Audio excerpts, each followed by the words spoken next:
റോയിച്ചൻ എന്താ വന്നത്? ഞാൻ വെറുതെ ഈ വഴി പോയപ്പോ. ഈ വഴി പോകുമ്പോഴൊക്കെ വെറുതെ ഇങ്ങനെ വരുന്നത് ശരിയാണോ? ആളുകൾ എന്താ പറയാ? എനിക്ക് ഭാവനെ ഒന്ന് കാണണം തോന്നി. ഭാവന എനിക്ക് ഇഷ്ടമാണ്.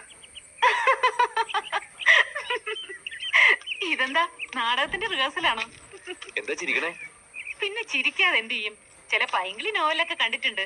പണക്കാരനായ തിരുമുറ്റത്ത് കൊച്ചുതോമന്റെ മകൻ റോയിച്ചൻ ഒരു പാവപ്പെട്ട മണ്ണാത്തി പെണ്ണിനോട് ഇതുപോലെ. മതി കളിയാക്കിയത്.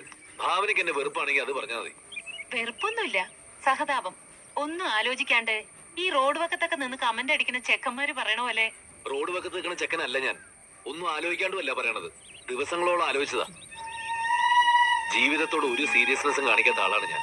ഒരു പെൺകുട്ടിയെ സ്വന്തമാക്കണമെന്ന് ഇതുവരെ തോന്നിയിട്ടില്ല. ഒരു കുടുംബം ഉണ്ടാവണമെന്നോ എല്ലാരും പോലെ ജീവിക്കണമെന്നോ ഒന്നും ഞാൻ ആലോചിച്ചിട്ടില്ല. പക്ഷെ ഇപ്പോ എല്ലാം ഞാൻ ആലോചിക്കാൻ തുടങ്ങി. സ്വപ്നം കാണാൻ തുടങ്ങി. സ്വപ്നമല്ല റോയിച്ച ജീവിതം. ഞാൻ പറയട്ടെ, ഒരു പെണ്ണിനോട് തോന്നുന്ന വെറും ഒരു ആഗ്രഹമല്ല എനിക്ക്. എല്ലാ അർത്ഥത്തിലുള്ള ഒരു ഇഷ്ടം. ഭാവനയ്ക്ക് എന്നെ ഇഷ്ടമല്ലേ? ഒഴിവാക്കാൻ വേണ്ടി നുണ പറയരുത്. ഇഷ്ടമല്ലേ? പക്ഷേ എന്നെ കുറിച്ച് എന്തറിയാം റോയിച്ചന്? റോയിച്ചന്റെ നാടകത്തിലെ ക്യാരക്ടർ പോലെ ഞാൻ. എന്നെ കുറിച്ച് ആലോചിക്കാൻ എനിക്ക് സമയമില്ല. അതൊന്നും എനിക്ക് കേൾക്കണ്ട. എല്ലാം എനിക്കറിയാം. മനസാക്ഷിയോട് കള്ളം പറയാതെ പറയണം. എന്നെ ഇഷ്ടമാണോ അല്ലയോ? ഇഷ്ടാണ്.